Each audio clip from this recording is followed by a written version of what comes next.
Okay, YouTube, thanks for tuning in. As always, I appreciate that. Today, I will share with you my first impressions with Cyberpunk 2077. Now, you might think, what? I mean, this game has been out for years now, and you've not played it?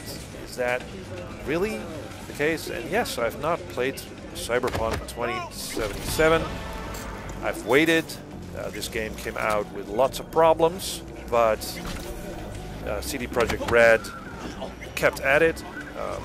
They updated the game. They released this big DLC for it, and it has I think a 2.0 release. So I really hold off playing it. I've not played it before, and I only started playing a couple of days ago.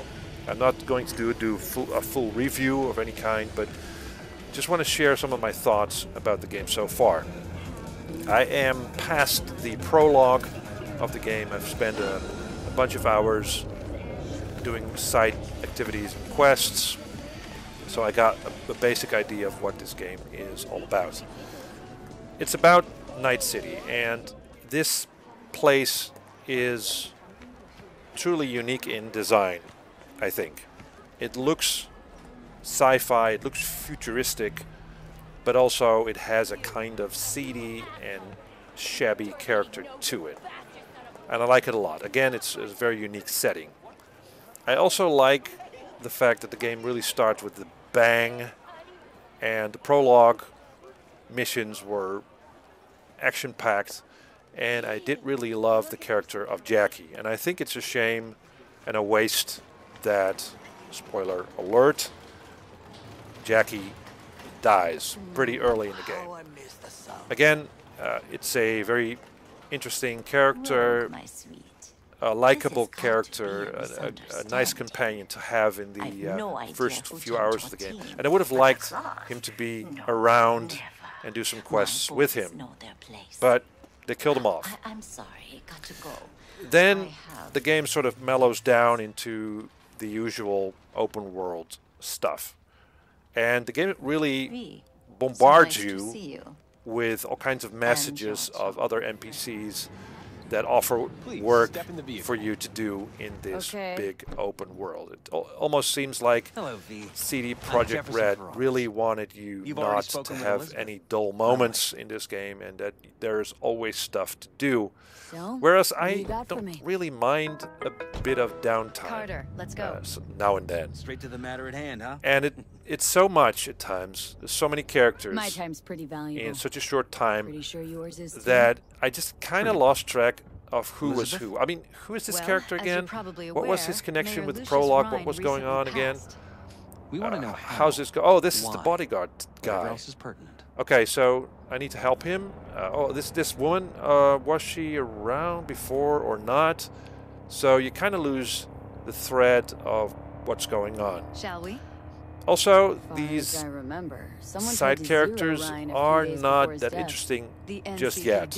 Again, I'm in the early stages of the game, so things might change, but I think that so far they're not super interesting, kind of one-dimensional. And the other thing is that these characters talk in a kind of a sort of confusing way, in a sort of a slang, and that is sort of a double-edged sword. Now, I'm a great fan of William Gibson's Neuromancer. If you don't know this book, it's a great sci-fi piece of art, in my opinion. And the one thing that really struck me is that Gibson sort of introduces the reader to all kinds of concepts and ideas and things in this book. But he never really actually explains what they are. And that makes it so that you sort of feel that this is a world that stands on its own and has its own rules, its own things. And as a reader, you kind of get immersed into that. But it's also confusing because the book just doesn't explain certain things or concepts very well.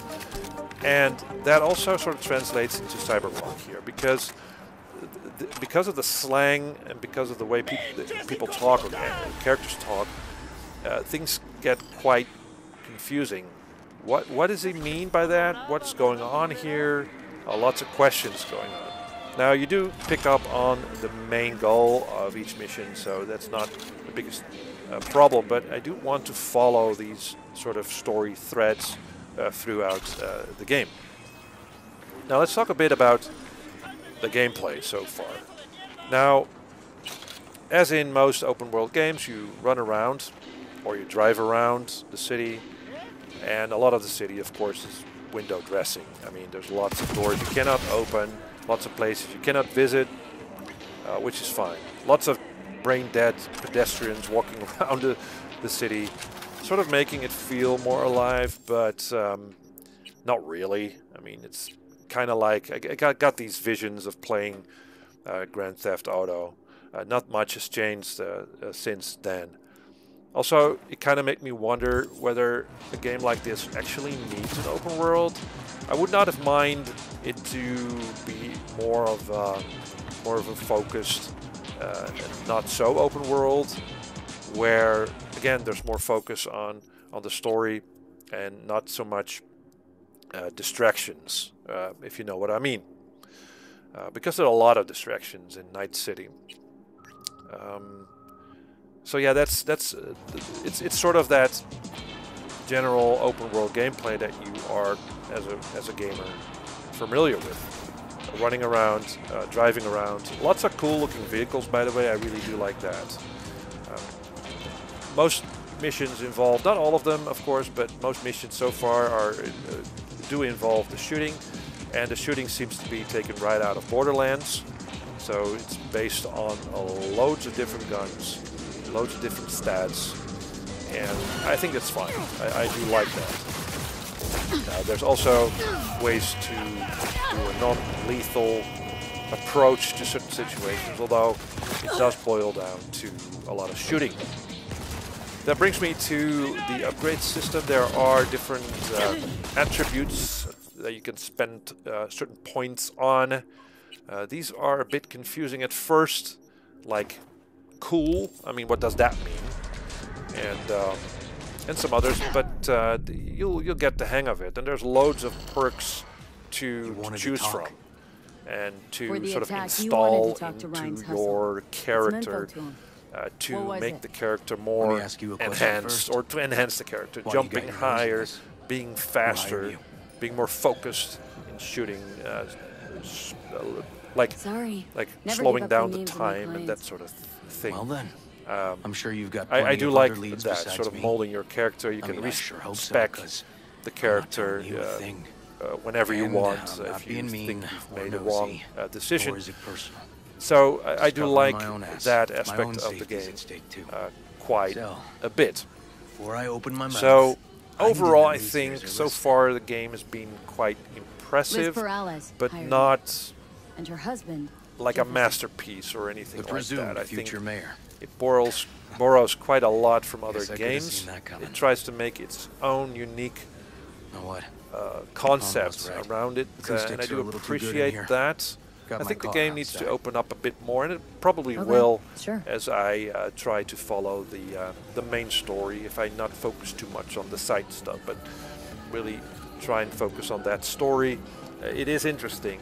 Last thing I like to mention, there's a lot of emphasis being on the character for Johnny Silverhand, played by Keanu Reeves, who is also a kind of a companion to the main character. You know, pops up here and there. So far, it's cool, but his remarks get a bit stale. His delivery, I mean, it's Keanu Reeves, right?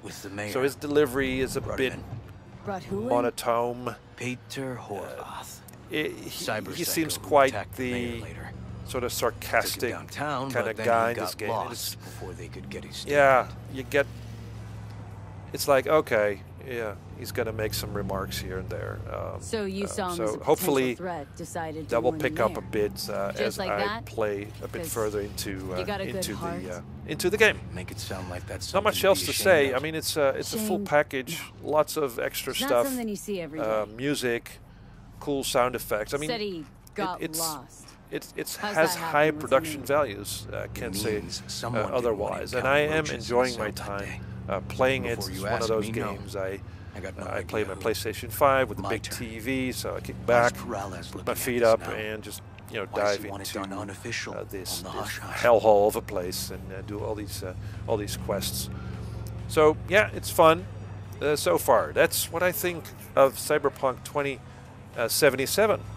Let me know what you think, and yeah, let me know. Doesn't want the job of I a do guy who appreciate just it. got carried I'll out see you in the next first. Who would? As I see it, Peralez is out to smear Holt.